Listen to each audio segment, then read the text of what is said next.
JSSC CGL exam में paper leak मामले को लेकर छात्र अब आर पार के मूड में आ गए हैं। परीक्षा रद्द करने की मांग को लेकर पूरे झारखंड से अभ्यर्थी रांची स्थित जेएसएससी कार्यालय का घेराव करने पहुंचे हैं। वहीं पुलिस हंगामे की आशंका को लेकर अलर्ट मोड में नजर आ रही है और पूरे मामले पर सियासत भी खूब जारी है। छात्रों के प्रदर्शन को देखते हुए नामकुम में धारा 144 लागू कर दिया गया है। वहीं जेएसएससी कार्यालय के आसपास के इलाके को पुलिस छावनी के रूप में तब्दील कर दिया गया है।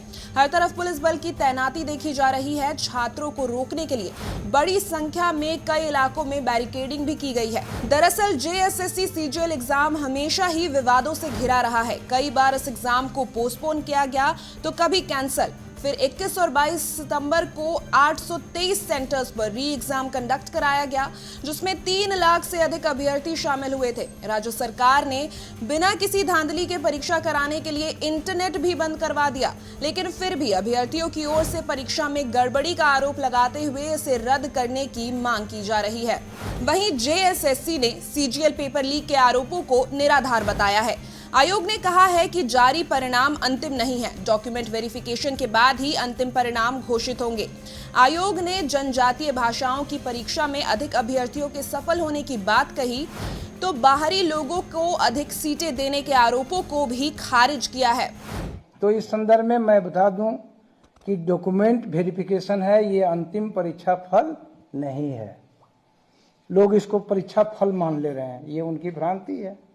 ये फर्स्ट डीवी है जो कि 20 तारीख तक है, इसलिए कट ऑफ मार्क्स जारी नहीं किया गया है। क्यों? क्योंकि कट ऑफ मार्क्स जारी तब होता है जब अंतिम परीक्षा फल प्रकाशित कर दिया जाता है, और अभी इस डीवी में कितने बच्चे आएंगे कितने नहीं आएंगे ये किसी को पता नहीं है ना। दूसरा, ये अफवाह फैलाया जा रहा है कि झारखंड राज्य के बाहर के अभ्यर्थियों को बड़ी संख्या में सफल कर दिया गया है, जो कि कैसे पता चला कि बाहर के विद्यार्थी हैं? हम तो सिर्फ रोल नंबर जारी किए हैं।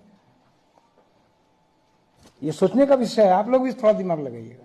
किसी को कैसे पता चला कि इसमें बाहर के विद्यार्थी कौन है और घर के विद्यार्थी कौन है? तो इस संदर्भ में आयोग का स्पष्ट करना है कि डॉक्यूमेंट वेरिफिकेशन के लिए जो जारी किया गया लिस्ट, वो पूर्णतया आरक्षण नियमावली और मेगा सूची के आधार पर बड़ी संख्या में आरक्षित श्रेणी के अभ्यर्थी अनारक्षित श्रेणी में भी प्रमोट हुए हैं, मतलब वो चयनित हुए हैं।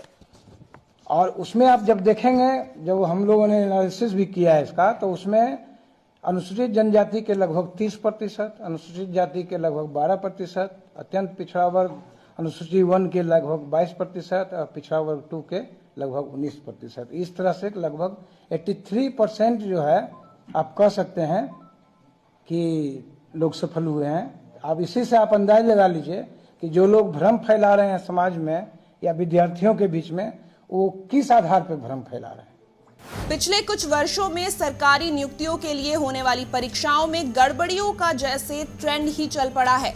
बड़ी संख्या में युवा दिन रात मेहनत करके इन परीक्षाओं में शिरकत करते हैं और फिर पेपर लीक या अन्य गड़बड़ियों की वजह से परीक्षाएं रद्द हो जाती है। बहरहाल ये देखने वाली बात होगी कि इस मामले में आगे क्या कुछ होता है। जेएसएससी सीजीएल एग्जाम से जुड़ी सभी अपडेट्स के लिए देखते रहें समाचार प्लस झारखंड बिहार। नमस्कार।